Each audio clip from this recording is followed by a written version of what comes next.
we doing today? My name is Judith Mendoza. I am a behavior consultant and educator. And this afternoon, I will be considering another topic in relation to the sessions that I have been doing, the importance of I. And so today I will continue to concentrate in the matter of dissociative identity disorders. So it is about your brain, dissociative identity disorders, versus mind, consciousness, volition, nutrition, thought process, and autism. So I thank you for joining me today. And so I usually provide online learning, and you can visit my website at insightfulinfo.square.site. Right now, and I have been doing this for some time, for the past months, maybe about 2 years now, I have been volunteering my time doing charity work, bringing autism awareness, but not only awareness, also education and mentoring. So the goal is to aid those who have autism, who are adults and who have autism, but also those who are non-autistic, but that have family members that they would like to understand because they have autism. So on Sundays and Saturdays, sometimes I have had to bring some information. So Saturdays and Sundays, I volunteer my time in bringing autism awareness. And the awareness that I bring regarding autism is specifically, for the most part, concentrate on adults. But of course, the information can be applied to children. And so let's begin with the information that I have for today, for this session. So I wanted to begin with and this is personal, of course. It's personal for each and every person out there, adult. If you're an adult with autism, that you become aware of the situation in the correct way, right?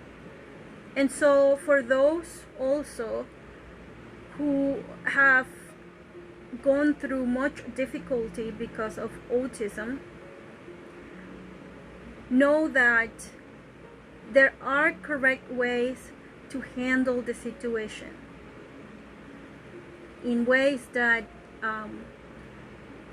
you can find that you can attain your goals in regards to putting into practice learning of skills that will help you in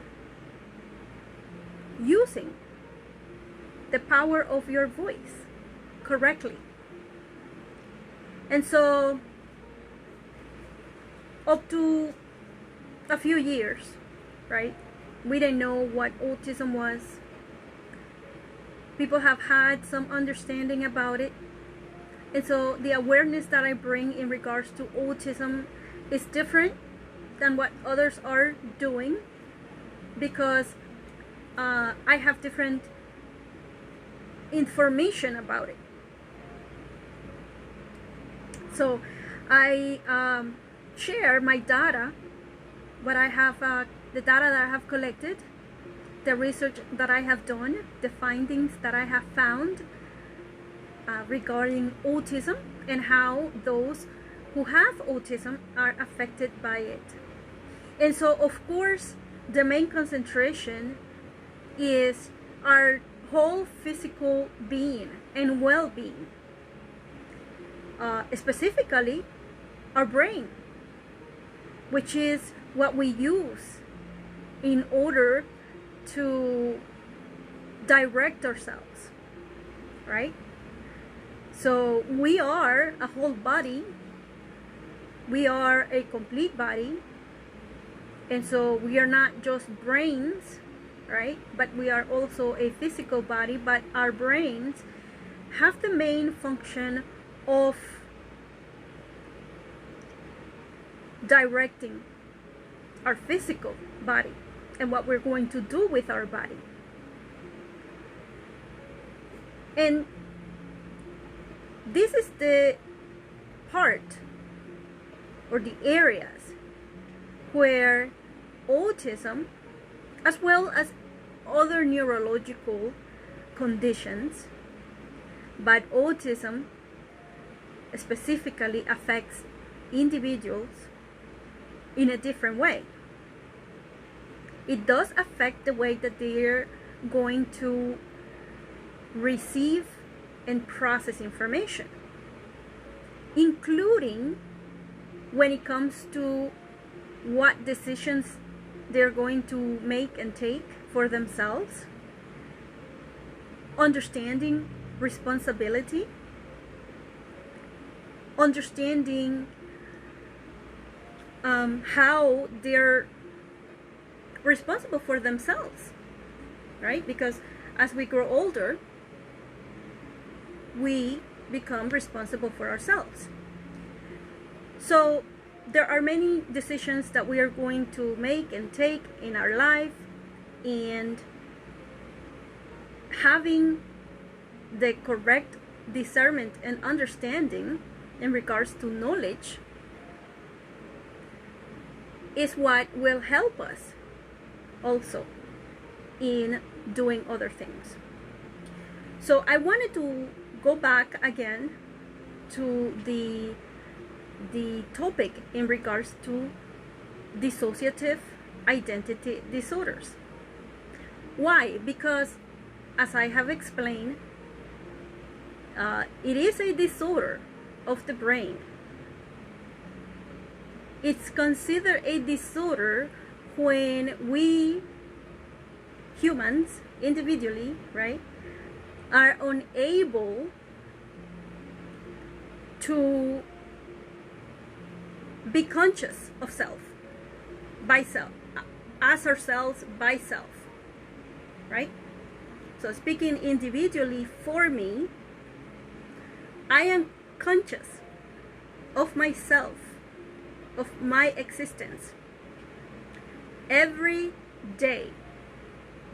And the moment that I am not, it will be considered to be having some kind of malfunction in my brain. So therefore, a dissociative identity disorder will be considered a malfunction of the brain for whatever reason, and usually it is because of trauma.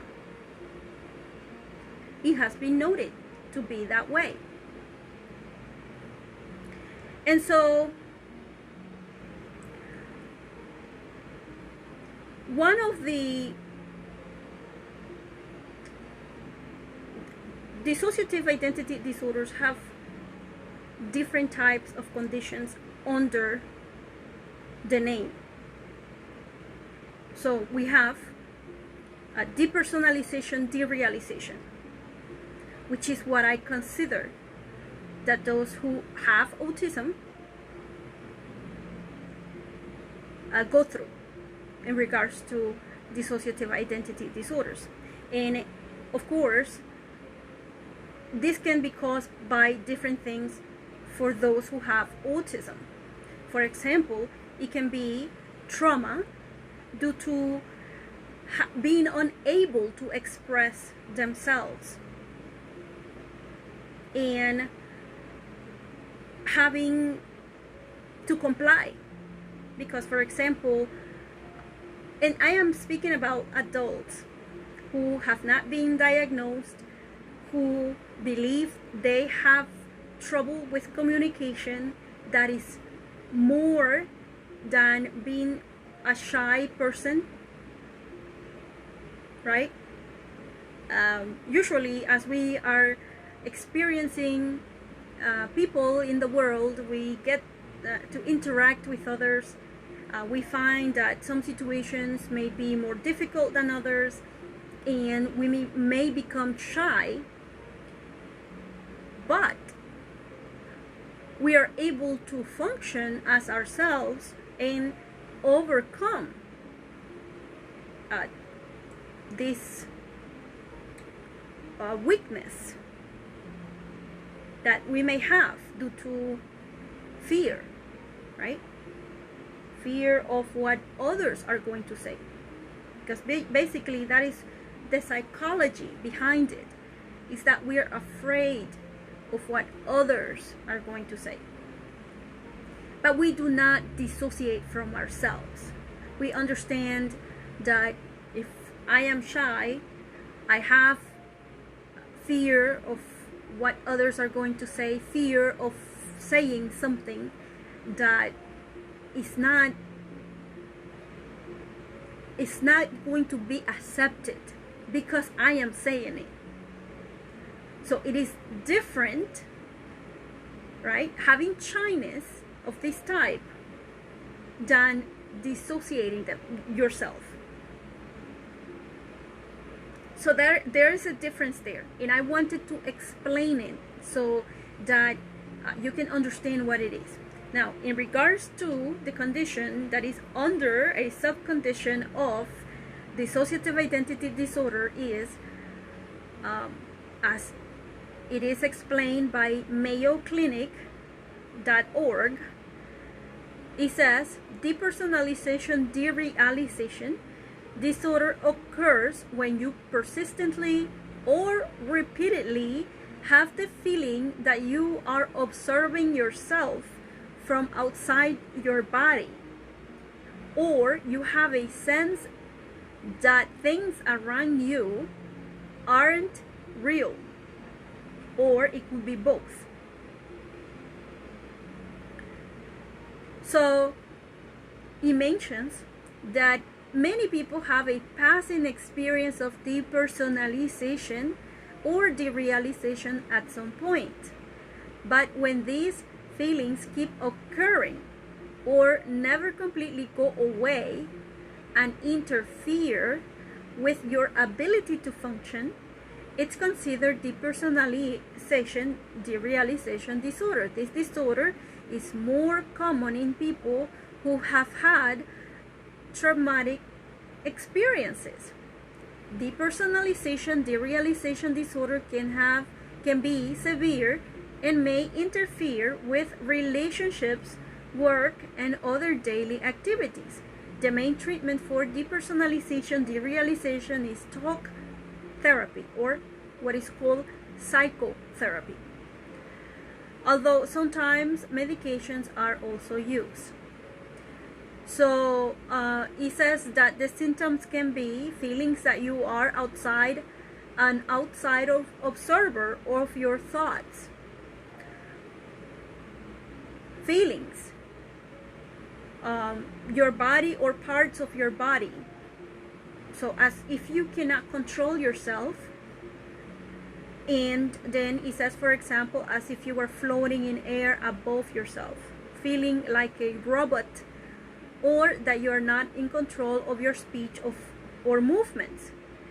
And this could be, right, due to the dissociative identity disorder, which usually is accompanied with the person replacing the person that the person should be with someone else. And of course, this is why I believe that depersonalization, derealization is specific to those who have autism, not bipolar. So even though in some cases it could be, because when it comes to the mind, and when it comes to depending on our nutrition care, our physical illnesses, inherited or not, it can give us a different outcome of the conditions of the mind. So it continues, it says that the symptoms of depersonalization includes the sense that your body, legs, or arms appear distorted, enlarged, or shrunken, or that your head is wrapped in cotton. So this is something also that I have observed in Frank's optical, his perception. I mentioned before that one time we were sitting down drawing, and of course I will draw according to how I visualize the object, which was a mirror with a frame, and I could calculate, visualize the distance, and draw the object to the distance that I see it. So when I looked at the drawing of Frank, his drawing was enlarged, like if he had the mirror right in front of him. And so that is one of the things that those who have autism, as well as it happened with Frank's situation,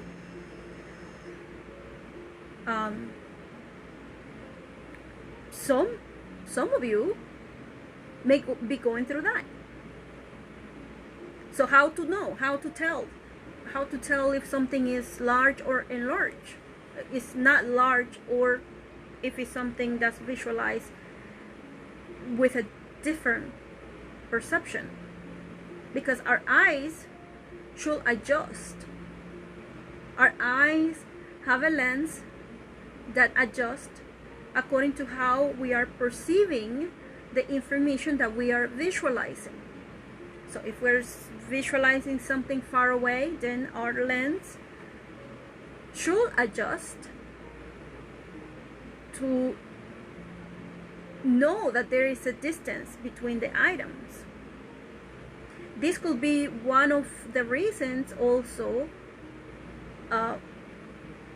besides having problems with their hearing, those who have autism, who are clumsy, which is something that has been noticed with those who have autism. And it could be that, of course, their nervous system is not calibrated, is not functioning properly, and so therefore it results in cognitive, in their senses not working properly. And so our eyes are attached to our brain, but we know that those who have autism are born with autism, and they show to have the same symptoms, similar symptoms for the most part. And of course, nutrition can make a difference in how a brain is going to function, how a brain is going to grow, continue to grow after birth, and how a brain is going to perceive information.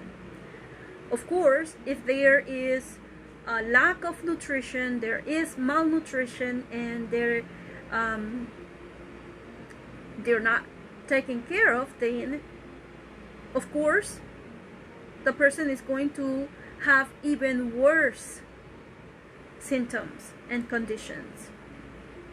And so it mentions also in regards to symptoms of depersonalization includes a sense that your memories lack emotion and that they may or may not be your own memories. And so, see, this is part of the dissociative identity disorder, because the person is experiencing life, is going through life feeling as if they are someone else. And so, because they are dissociating from themselves and then going through life experiences, emotions, feelings as someone else, then their own experiences that they have done with their own body, in their mind, it did not happen that way. And so then you have those who have autism also, not only with these things that I have mentioned, but also it should be part the gender dysfunction and confusion that they go through. That is because of this dissociative identity disorder. And I'm going to give you an example, right? And I am speaking these things because I know them. And see, this is where my awareness in regards to autism is different. It explains all the things that studies have and say, well, we don't know why this happened. We see it happening, but we don't know why it happened. Well, so these are some reasons why these things happen. So, for example, I'm going to give you the example. And Frank, at the moment, is going through the process of developing his own identity. And you may see that sometimes his profile on Twitter is at 10-second songs. At 10-second songs in Twitter. And he is he knows, he is aware now that he has autism, and he has been aware since 2018. He's aware that he has a dissociative identity disorder. He's aware that whatever memories and experiences and emotions that he has been feeling, he has been separated from self.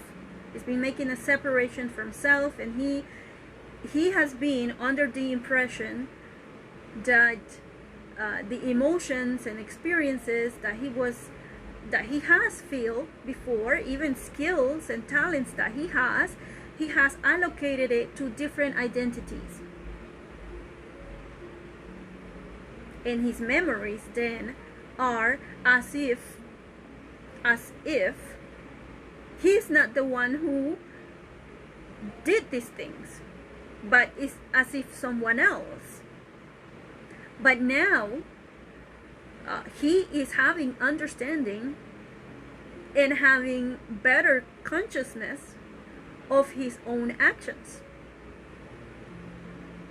And of course, one of the things that help us as humans in general is to know, to have our own actions reflected onto us. And so I had to start doing that for him in video, recording him as we had our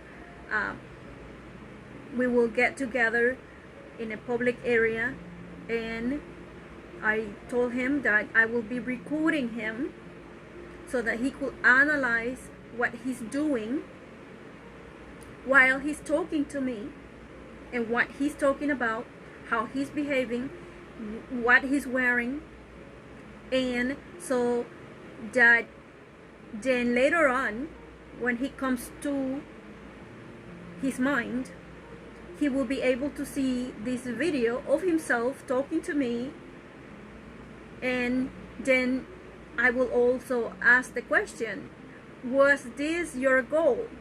Was this what you were trying to accomplish? Right? Because the matter is not that I was drawing away from him. No. The goal was for us to do things together. But because in his mind, he's been doing things through someone else, never through himself, he now has been able to understand all of these things in regards to dissociative identity disorder, in regards to autism, which is the main thing why he has developed this dissociative identity disorder. Then other things besides consequences, he's been learning now that he is responsible for himself. He's an adult. He wants to live by himself. So he has to take care of himself. He has responsibility for himself. So mom is not there to cook for him. Mom is not there to remind him to eat or to give him food at whatever time. So dad is not there doing the exercises as they used to do before. The dad was very active in regards to that. And so he doesn't have these patterns of identity for him to follow and for him to be. And so he have to realize that each individual human must have his or her own identity, and from that identity then we become whatever we become, right? For example, in my situation, and I am going to get to the point in regards to Frank's experiences and memories in relation to me, but I wanted to explain in regards to making the identity for oneself. So instead of having different identities, which is now something that Frank is understanding, is that you as one person, the one individual, become capable of doing these things. So we learn skills. We observe the skill, we hear the information, we process it, we learn how to do it, and then we do it. We put it into practice, and we do it until we learn it, until we become experts at it. That's how it is for everyone. It is not that we become each individual for us to do whatever we need to do. So when it came to for example, I was going to say, right, I'm an individual, I am an adult, right? Those are the things that I am. I am a physical body that you can see. I'm a physical body with my physical features. I am a female body, female. Okay, so that's that. Then I am whatever I have learned. Also, I am, because I have learned it. I have it inside my brain. And so I have worked in business accounting before, business administration. So then I can be considered to be not an accountant, but a bookkeeper, right? So I am that. I become that. I become what I have learned to do. So that's part of who I am. So then I have also worked and been certified in the medical field, in accounting also in the medical field, business administration in the medical field. So an administrator also I am, with medical knowledge. That's what I am, because that is information that I have acquired, that my brain knows, and so it is what I am also. And now I am working as a behavior consultant, an educator. That's what I am. But besides that, also, I am a spiritual person. So I am an ordained minister. So that's what I am also. Besides that, I know how to cook. I know how to clean. I know how to make music. I know how to do arts and crafts. I know how to do these things. So then I have those skills that are part of me. Then when it comes to my persona, my personality, right? Personality refers to the person that I am, and then others observe in me. It becomes part of who I am also. So I decided, okay, I need to smile more. So then I started to do that. It's part of my personality.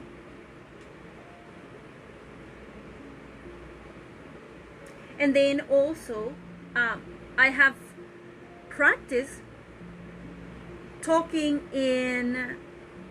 with a voice that people can hear me, right? Because some people speak very slowly, not slowly, very softly, and you can hardly hear them. And then also some speak too loud, like almost yelling. But they are not really upset, they are just speak that way, right? So we become conscious of these things, and then we say, you know, I have to regulate this on me, because it's my mouth, it's my voice, right? And so it is part also of my personality. It becomes part of my personality, of the personality referring to of the person that I am. So if I'm always yelling and screaming and getting upset, that's also part of my personality, being aggressive, being violent, causing altercations, right? So it will depend on me, on what reputation I want to have. Do I want to have the reputation of being a person who is aggressive, or a person who gets along with others, who seems to be always happy, is amicable, friendly, approachable, right? So there are certain types of characteristics that we can choose for ourselves in our personality that make us be who we are. And basically who we are is expressed as principally through our mouth and what we say. And then also by our actions and how we dress. Because yes, we do transmit certain messages with what we wear, but it isn't that we are speaking as if we are talking, voicing speech, voicing our thoughts with our clothes. No. Unless you have writing, some people do use different clothings, right? And even accessories that express their thoughts. And then you can even have a group of people who have come to an agreement that they like this, and so they express it out with their whatever they wear, even having writing on the shirt, or maybe hat, or maybe shoes. And so even when it comes to name brands, that tells about us, what type of people we are, what we believe. And it also becomes part of our personality. Our dress and grooming becomes part of our personality, of the type of person that we are, what we believe. And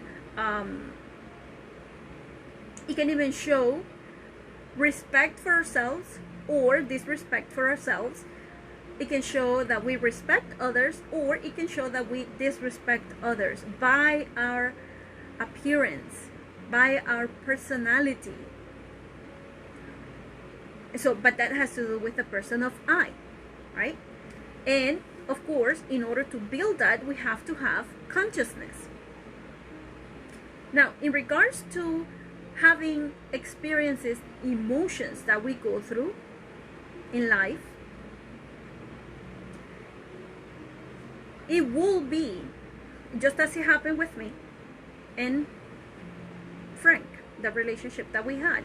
We had a relationship, and I didn't know that he had autism, but in the moment, all his experiences that he had with me in his mind were occurring with someone else as someone else. For example, he will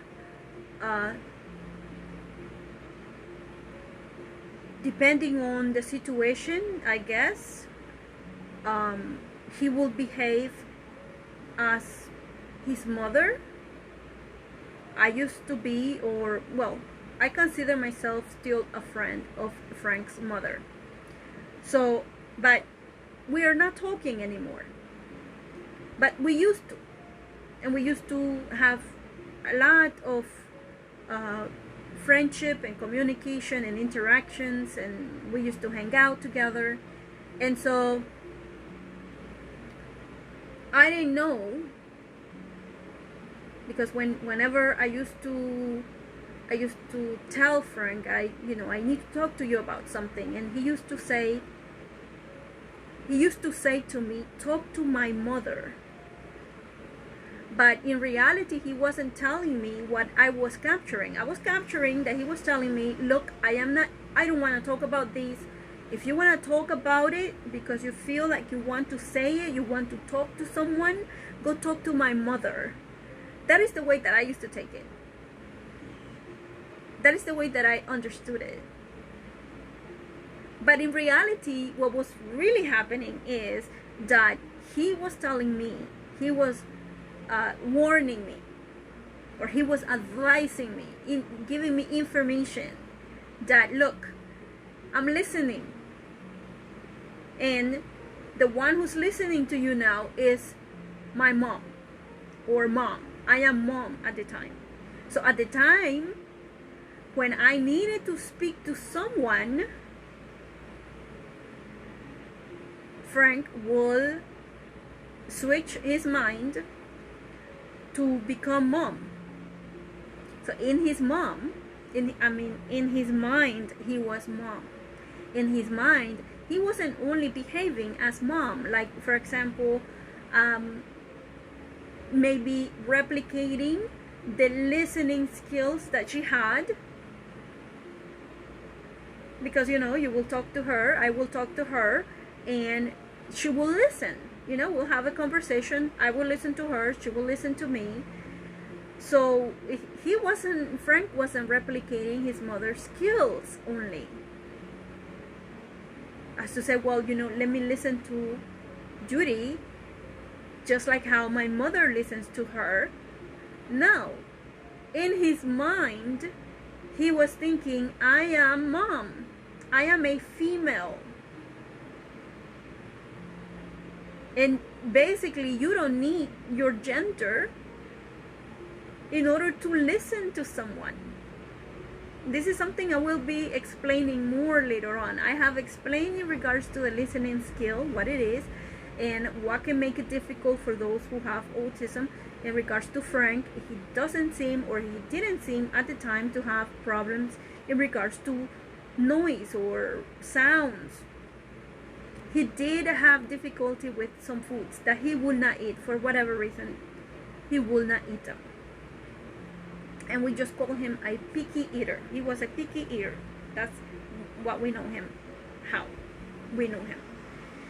And when it came to me cooking and him eating, he did enjoy a lot of foods that I cook.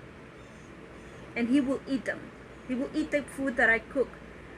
There were only certain times or certain things that he will not eat. But most of the food that I cook, he eats. He ate. And he enjoyed it. So I didn't also make a big deal in regards to that situation, because he was eating the food that I was cooking for him. And it was the only thing that he wouldn't eat was meat, beef. So and then also pork. If it was pork, he would not eat it either. Even though one time he tried it and he ate one piece, I believe. But other than that, he would prefer foods that were chicken and fish. And so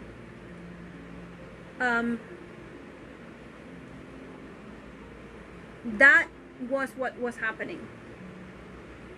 So the memories that he was making, right, and also when it had to do with intimacy, he also, those experiences, will process them not through himself, not through as if it's his body being involved, even though his body was involved, because it was with him that I had the relationship, not with many men or many people as he did. But that is why his behavior was changing all the time, and sometimes it was appropriate and sometimes it wasn't appropriate, and therefore we had a lot of arguments. But however he was processing the information, it will be either as an identity of a male, not himself, or an identity of a female, which is not a female woman, is a male. And so of course now if you see at 10-second songs in Twitter, he is showing his body, he's showing himself.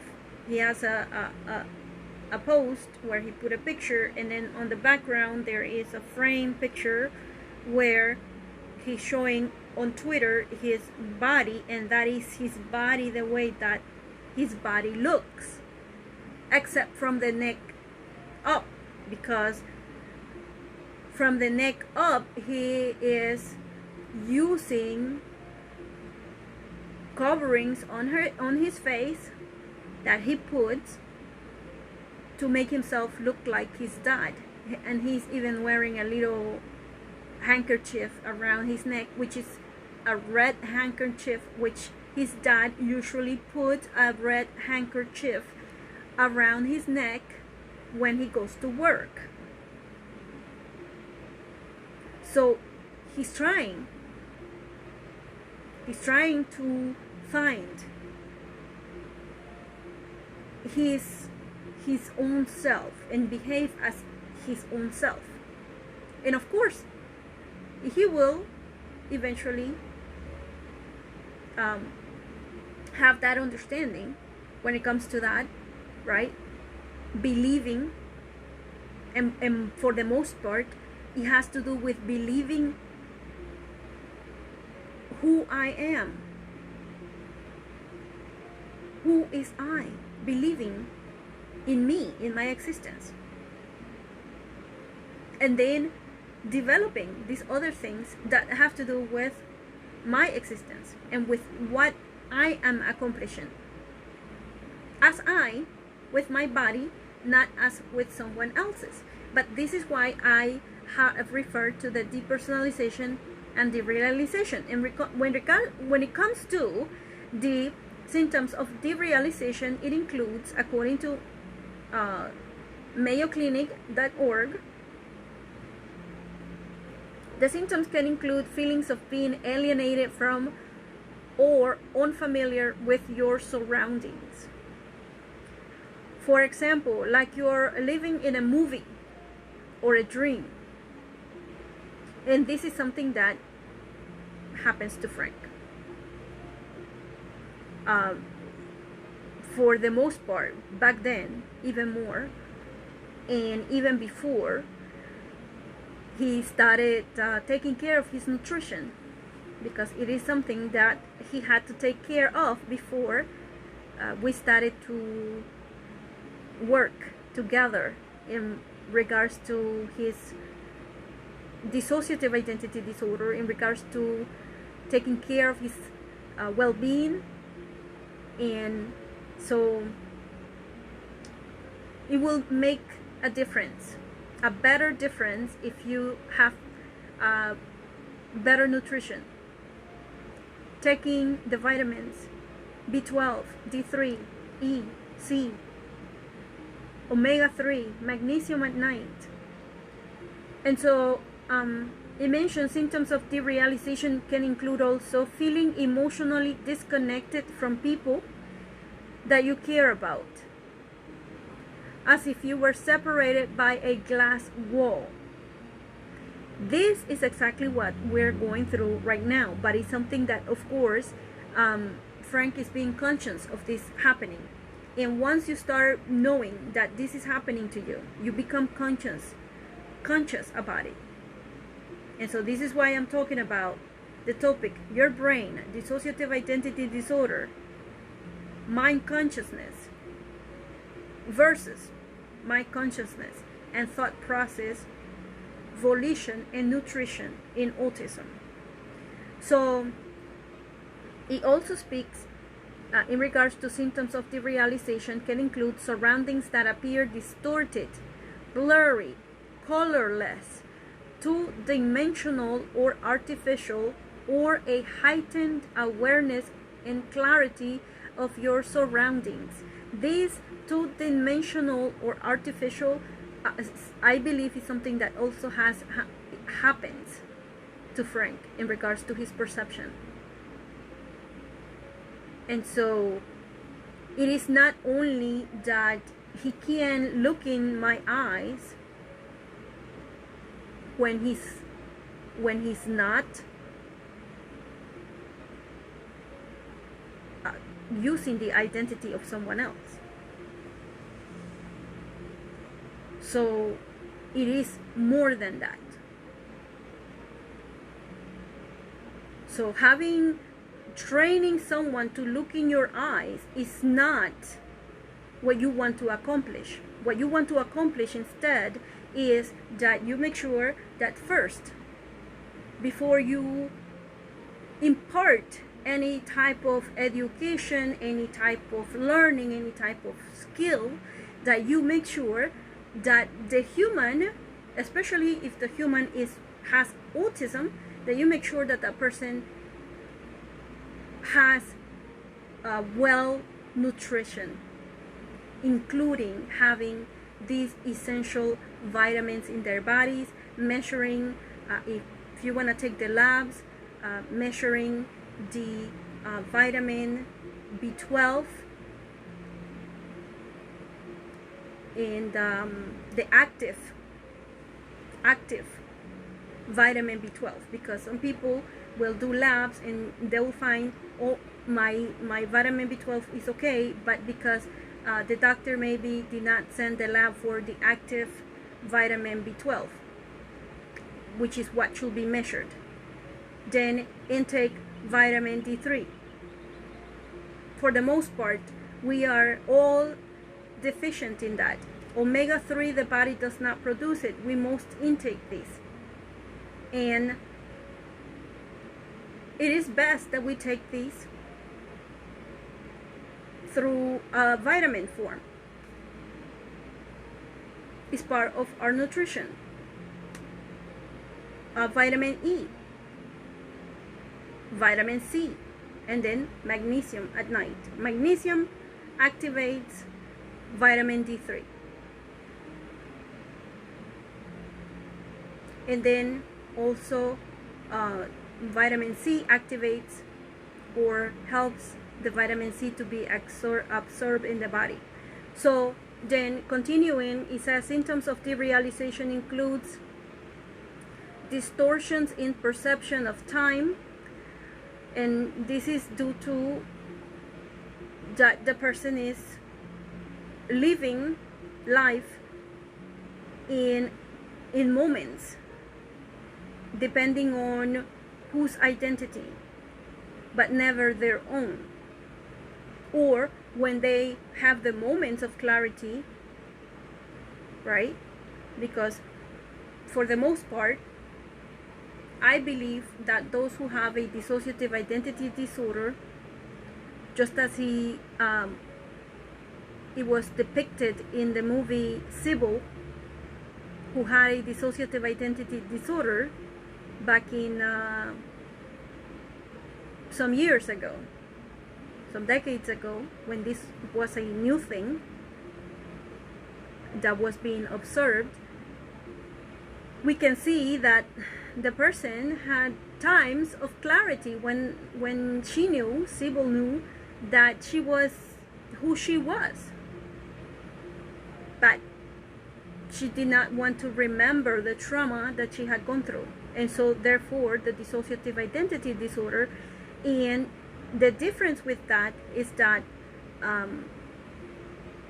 she was having her experiences lived through the identities that she had made. So that is different with those who have trauma only and not autism.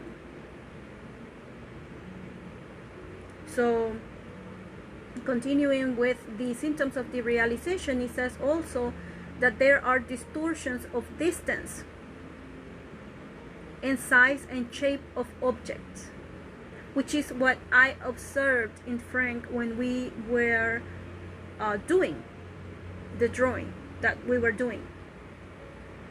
And later on, of course, what he did is that he was drawing himself. He drew himself, and he drew himself to the size that he calculated it will be according to the drawing that I was making. So he could copy that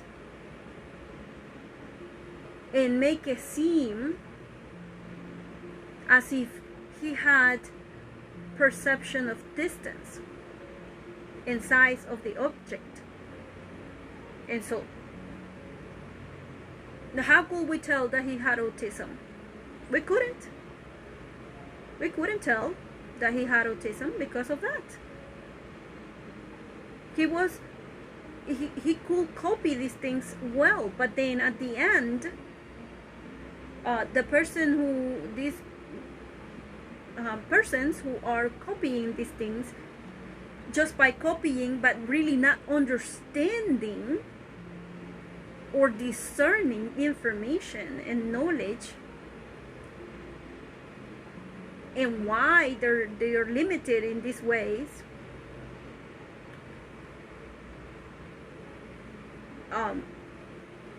later on, when they have to deal with situations as it happened with Frank, then they have difficulty, much difficulty. And so now he's going through the process of developing his own identity. And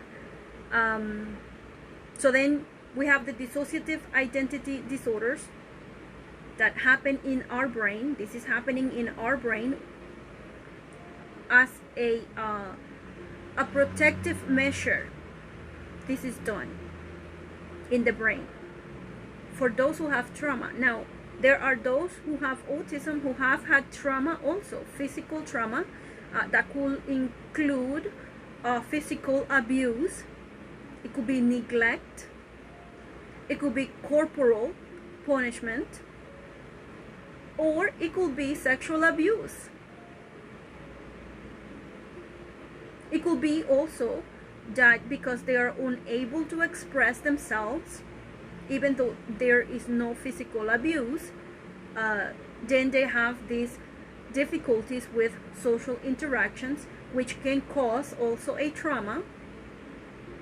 It can cause, because of their nervous system being out of control, not functioning well because of malnutrition, this can also trigger their anxiety to become an obsessive compulsive disorder, which is something that Frank had before having his nutrition taken care of through the vitamins that I have mentioned. And so he wasn't discerning and understanding information. And so the different types in dissociative identity, and those who have autism and those who don't have autism. In regards to the ones who don't have autism, their brain function, their mind, their thoughts, their mechanism of the mind is trying to protect them from whatever trauma they have gone through. So the individual wants to forget self because he or she is ashamed of what she or he went through or is going through. And so the person wants to dissociate self from the problem, the abuse that she or he is physically going through. And so then the person creates a main identity or two main identities, and then also alternates that will handle situations as they arrive in their life, experiencing life. So that is for those who don't have autism. But for those who have autism, the individual seeks to have the ability to speak. That is first.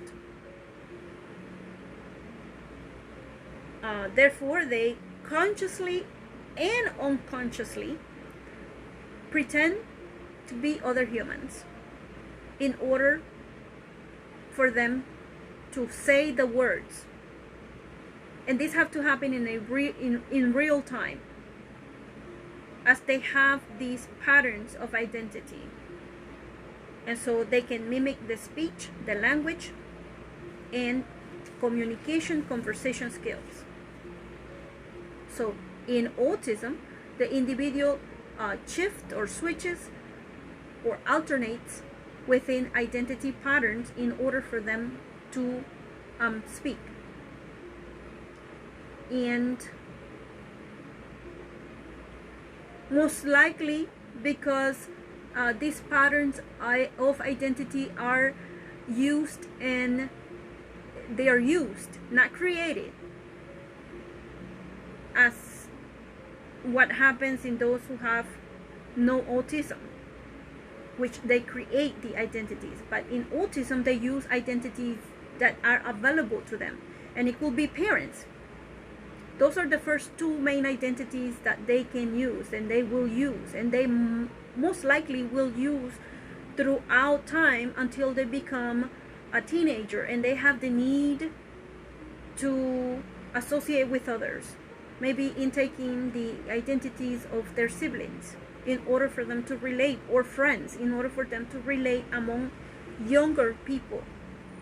But also, most likely it is because of this reason, because the person with autism intakes these identities of older ones, of parents, that they seem to give the impression that they are mature, even being interested in things that are advanced for their age. And so then there can be also, as they develop their language through the use of others, through the use of others' identities, and becoming as them in their mind, replacing self, or never developing a identity for self. It could be that. It could be that the individual who has autism never develops the identity for self. So in reality, it is not as the one who is not autistic. The one who is not autistic or don't have autism but have dissociative identity disorders, these individuals tend to want to forget self. But the intention for those who have autism is different, because the way that they are learning is in a literal way, not in a figurative way, but only in a literal way. And then they also have senses, difficulties with their senses and cognitive skills.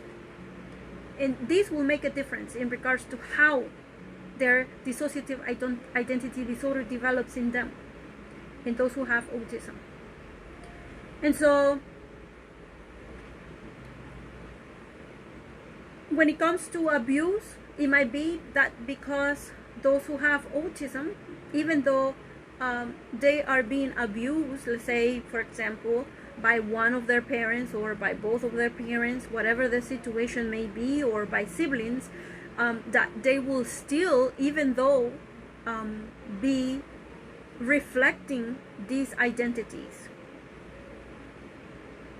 because they are unable to explain what's going on through them, and they can only speak through others.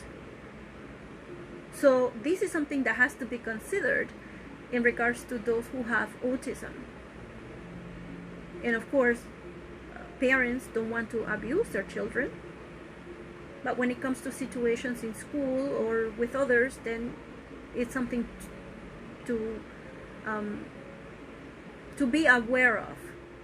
I know that when it came to Frank, mom was very protective of him, and she even went to check on him even when he was in high school. She did not stop going to the teachers and knowing what his behaviors were, how he was behaving, and so the teachers could see that mom was there, and that was a good thing. And Frank will know also that mom was there if he needed her. And so in non-autism, those who have the dissociative identity disorder, they want to forget and avoid facing or dealing the difficult situation that or circumstances that they have had personally, and they know that this is happening to them personally, but they want to avoid all the whole situation, so they dissociate. And so now when it comes to consciousness, right, because this is what we want to help those who have autism develop, but in order for them to develop a consciousness, of course they have to be directed to the correct things, the correct thinking. You know, I remember the time when it had been some time, because Frank and I, we have been separated different times, and so one of those times where we have been separated for like I think some years, then we got back together again, and he mentioned to me, the discussion came, I don't know for what reason, but the discussion came in regards to homosexuals, and he told me that homosexuals are born that way. Something that, first of all, we will not be speaking about. Second of all, his opinion was confusing to me, because it wasn't his opinion some years ago, but at that time, but you know, we were not together, so yes, it did cause me kind of surprise that he had now this different mentality. And so I just left it like that. But of course, later on, I found out that when we were having moments together, some of those moments, he processed them as if it was mom and I in the relationship, which is absurd. But that is the way that he processed it. So he was considering himself as if a woman, as if I had a relationship with a woman, which was ridiculous. But in his mind, that was also deteriorating even more, because as he's getting older, he's not eating well, not eating well, and let me tell you, what will that cause, right? What happens to your brain when you're not eating well?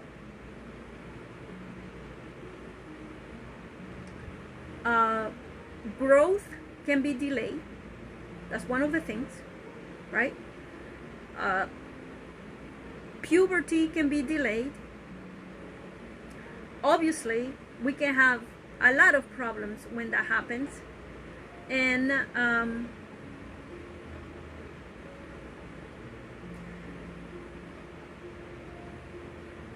so we can have metabolic and endocrine effects, which means our hormones, which means our mind and how we are going to process information, which means that it will depend on us going crazy or not going crazy. Then we can have cardiovascular changes. We can have biochemistry changes, low sodium, vomiting and laxative abuse, skeletal changes, body temperature changes, cold intolerance, gastrointestinal tract damage, hematological anemia, dermatological, or skin can become discolored. This is something that Frank had.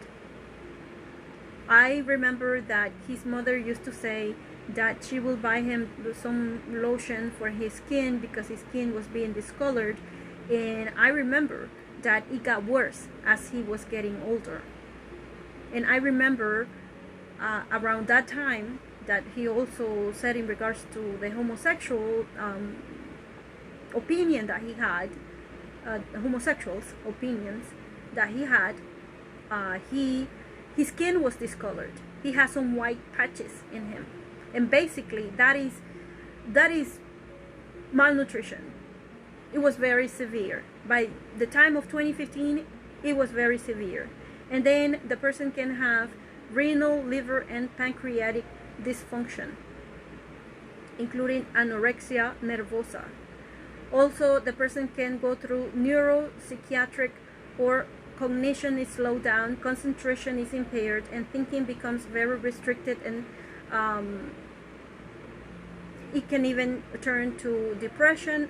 Anxiety can result, it becomes worse, and then also the person can go through muscle changes.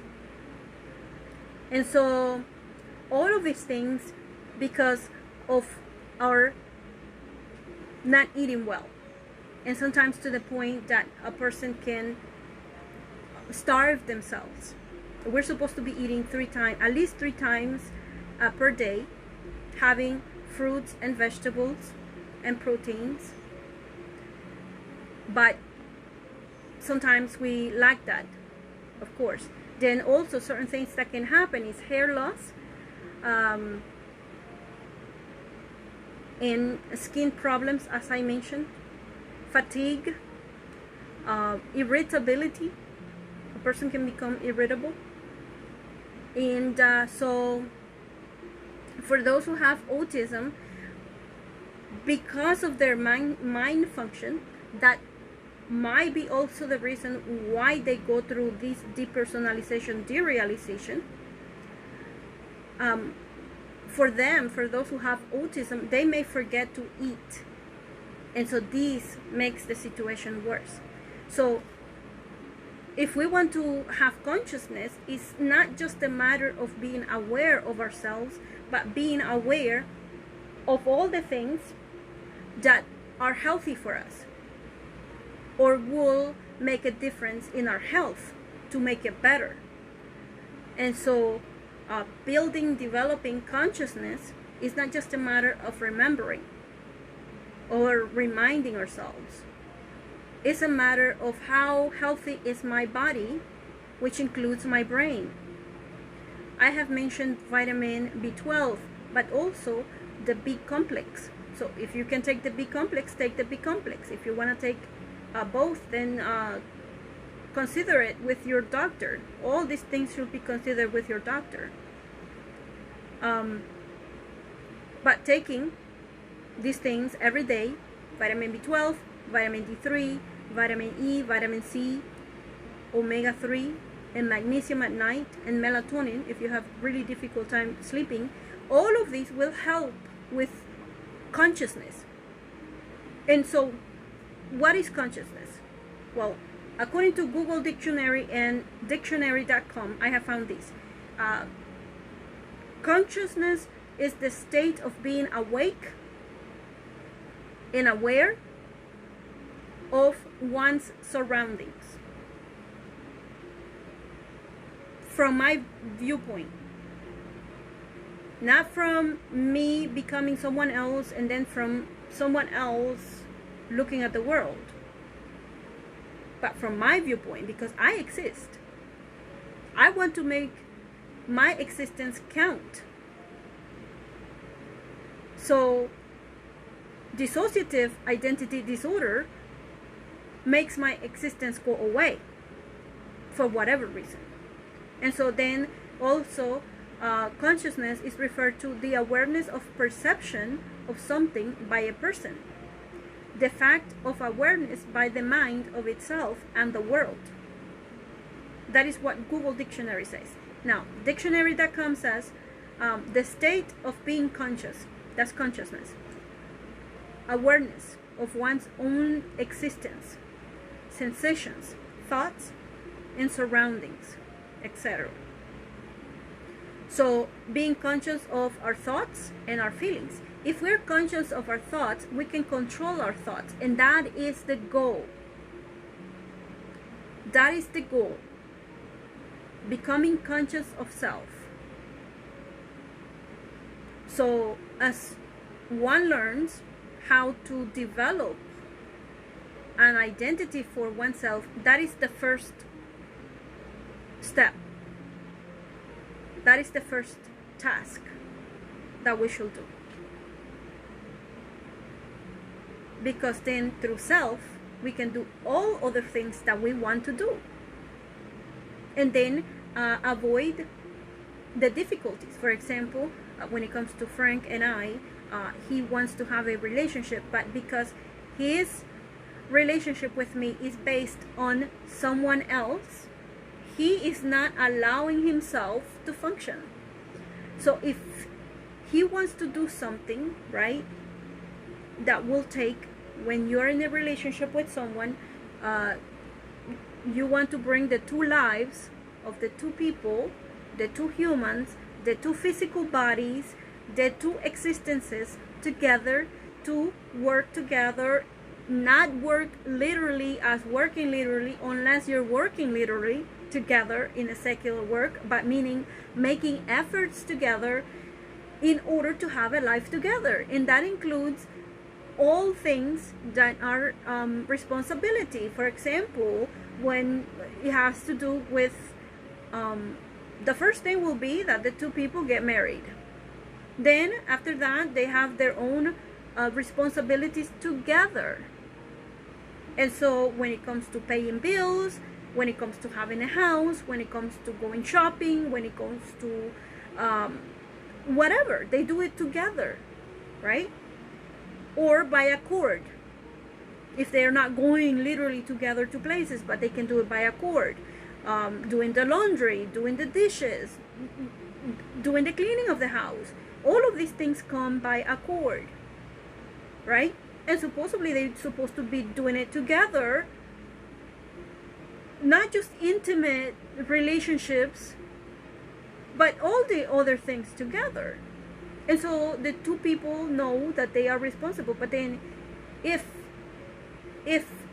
the person, as in Frank's situation, is always doing something through other identities, then he can never take responsibility for things that he has to do with me. Because first, he needs to exist as the person that he is.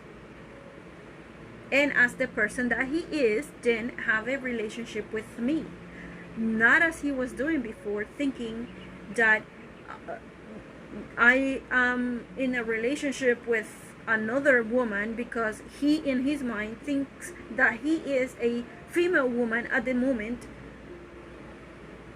or whenever he switches to become a man mentally, then that's when we have a relationship between a man and a woman. But it's not Frank as the man, but some other man. So he behaves as this some other man, and in his mind he believes that he's some other man. So he does whatever that some other man does, and if that some other man is really not good with relationships, then that's what Frank is going to replicate.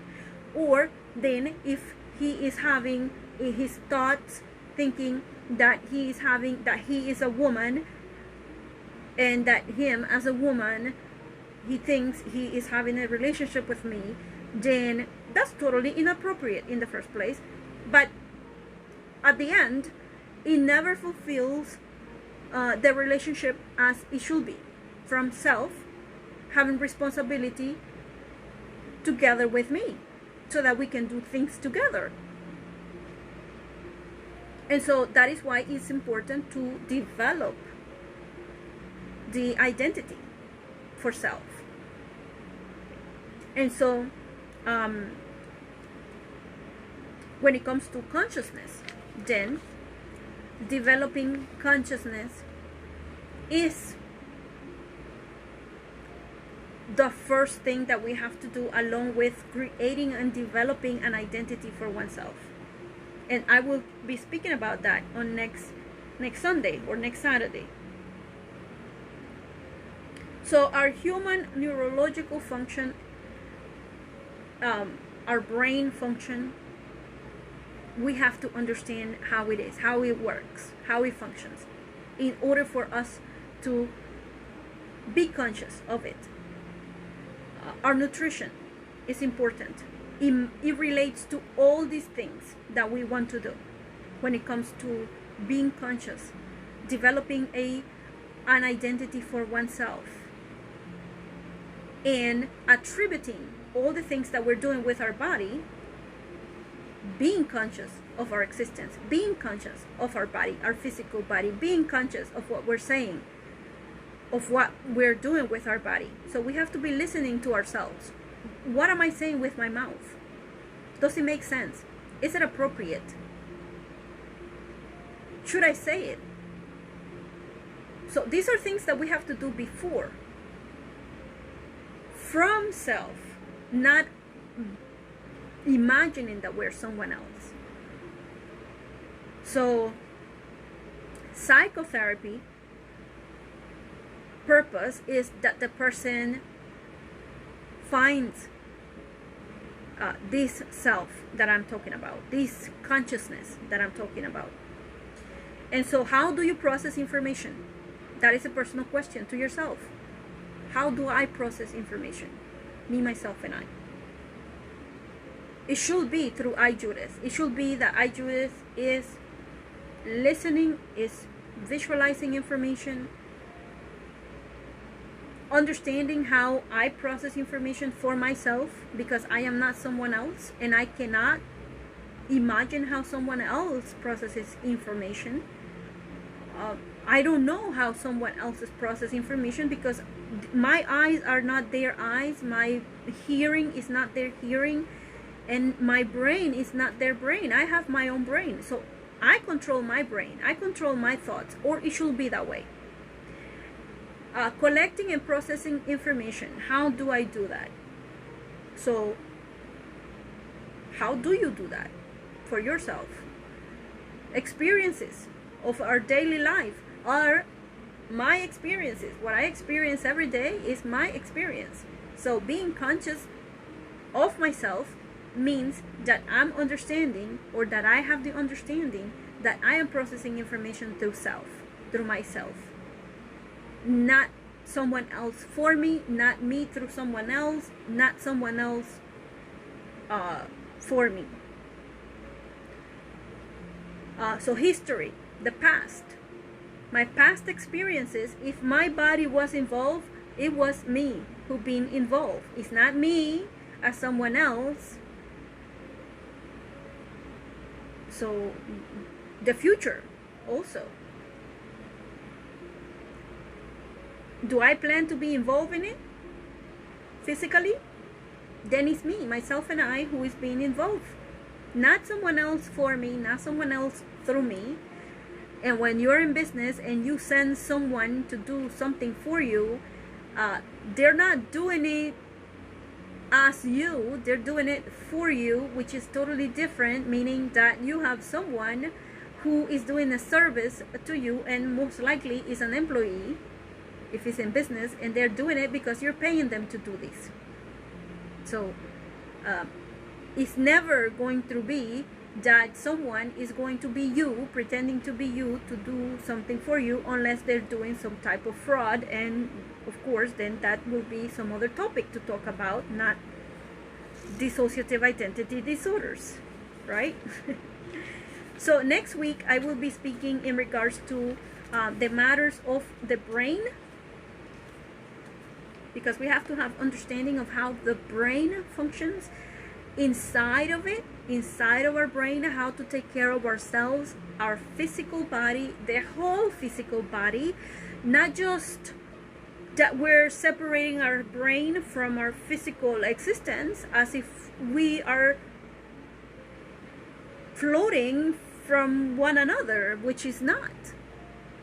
I have control of my thoughts, or should have control of my thoughts. Each and every one of us can do that, or should learn how to do that, right? And of course, as I mentioned, there are other things besides our having our basis, or our base for our existence, our identity, individual identity, developing our individual identity, and then developing a personality for our identity. So learning not only how to control our thoughts, but how we are going to express them out, how we're going to put them together to express them out, how we're going to interact with others, what is appropriate, what is not, when it comes to what we say, when it comes to body language, when it comes to gestures, when it comes to clothing that we may wear. All these things have to do with the person that I am. And it can be learned. It can be learned as you learn how to develop the identity for yourself. And it will take time. It will take time, especially if you're an adult, as Frank. He's an adult, and now what is happening is that he gets into doing as he was doing before, but of course I am helping him in regards to developing this identity so that we can move on to the next step. And so I remind him, I ask him questions for him to be discerning. And then also, of course, he has to be practicing being the person that he is. And so that is what he is, he's begun to do. And he's been doing good so far with regards to discerning and understanding information, and then also taking action. And he is now having better consciousness of himself, even before.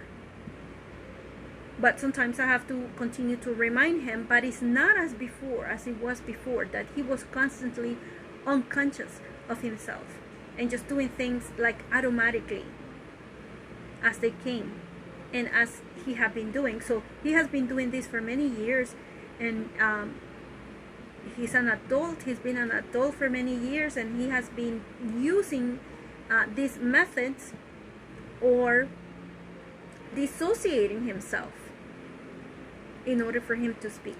So of course it is going to take time for one to, it is as just any other mental habit that we may have formed. Maybe we don't want to say something in a certain way, and we keep doing it because that is the way we have been doing it for many years. So changing our mind from this that we were doing to that, to adapting to a new habit or a better way to doing things, it can take time, and it takes a lot of practice. You have to take also memorization, memorizing, and so, but it can be done. But know that it will take time also. It took time for the person to be doing this, so it will take time for one to learn how to undo or not do in a certain way. All right, so next week I will be speaking, and most likely it's going to be on Sunday. I will be speaking in regards to the brain, our brain function, our neurons, how the brain also functions in regards to our physical body, our physical function, and also in regards to how nutrition affects our brain, our neurons, our nervous system, and how all of it affects what we want to do. And so I hope that you do take care of your nutrition, that you have a better routine when it comes to your food habits, eating, hydrating, exercising, sleeping better at night. If you are having problems sleeping, then take magnesium at night, melatonin. It helps a lot. I take it.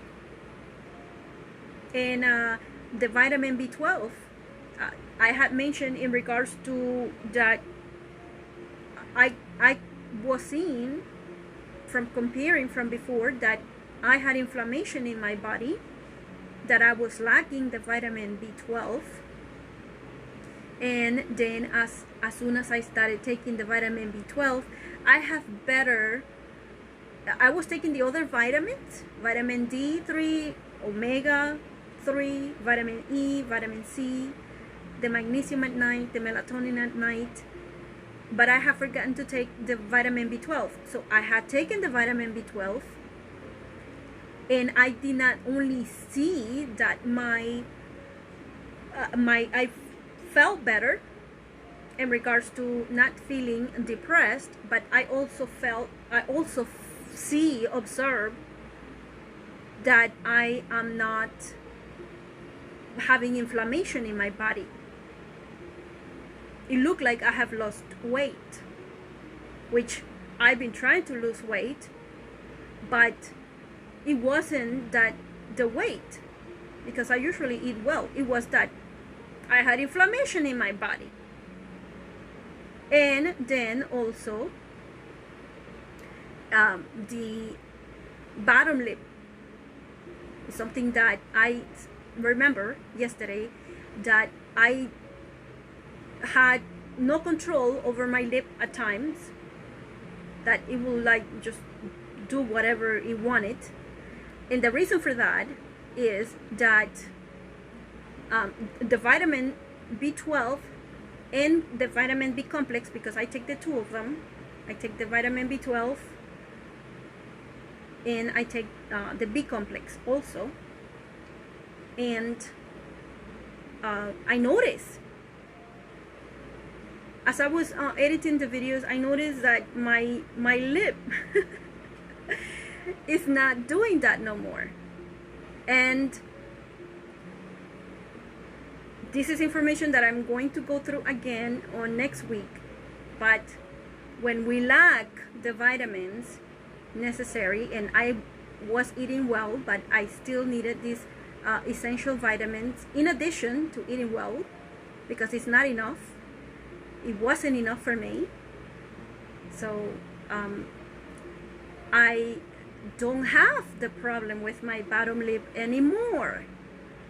My muscles, I'm having better control of my muscle in the bottom lip. And the reason why I have in this section of my lip, this part over here, from here to here, is because I had my wisdom tooth removed in 2014, and so I lost sensation on this part, and basically it could be worse, but I have been exercising and everything, but I still had that loss of control of my bottom lip, that sometimes I will be reading something and I used to bite my lip a lot before, so because I couldn't feel it, because they removed the nerves over here. And so of course I exercise my lip, I chew a lot of gum, I massage the area in this over here. So then I started taking the vitamin B12. That is something that I saw also being my body being replenished with what it needed, because we're not curing anything. And if you think about it, just like how a car, I always think about that and make the comparison, because you get a brand new car, even though we might have deficiencies even since birth, which is what happens with those who have autism, right? As we lose even more, have more deficiencies, lose nutrition in our body, then we start to develop conditions and that we don't even know. We don't know. Our body tries to live and fight against these things, right? So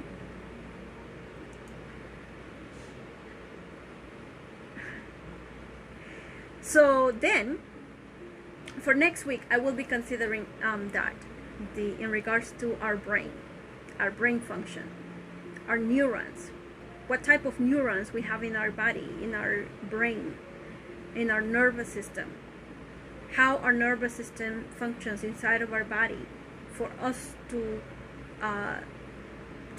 go about with our lives, and how also I will continue explaining how malnutrition can make our brain malfunction